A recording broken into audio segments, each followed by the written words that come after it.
अस्सलाम वालेकुम वॾेरा कहिड़ा हाल आहिनि? वालेकुम सलाम। खे लॻो पिया साईं? दुआ अल्हम्दुलिल्लाह। तव्हां पंहिंजो ॿुधायो हाल अहिवाल?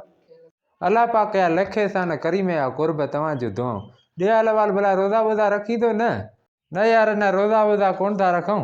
असल में तबियत ख़राबु आहे, बुख बि बर्दाश्त नथी थिए, उञ बि बर्दाश्त नथी थिए, नथा रखूं रोज़ा।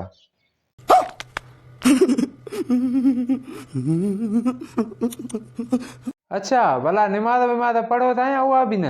हा निमाज़ पढ़ंदा आहियूं मिड़ई 2-3 टाइम पढ़ंदा आहियूं यार, घणी कोन 2-3 टाइम पढ़ंदा आहियूं। अच्छा कहिड़ा टाइम था पढ़ो? इफ़्तारी वारे टाइम पढ़ो था? इफ़्तारी वारे टाइम त पढ़ंदा आहियूं, 2 टाइम पढ़ंदा आहियूं। सिजल ते वारी सुम्हणी वारी चरियो ई छा यार, जवान आहियूं तूं सफ़ा पोड़ो कयो आहे मूंखे। ईअं खाईंदा आहियूं ईअं खाईंदा आहियूं, चरियो हाणे नेकीअ कम में देरि थींदी, इफ़्तारी छॾींदासीं। निमाज़ पढ़ंदा आहियूं, खाईंदा बि आहियूं जाम।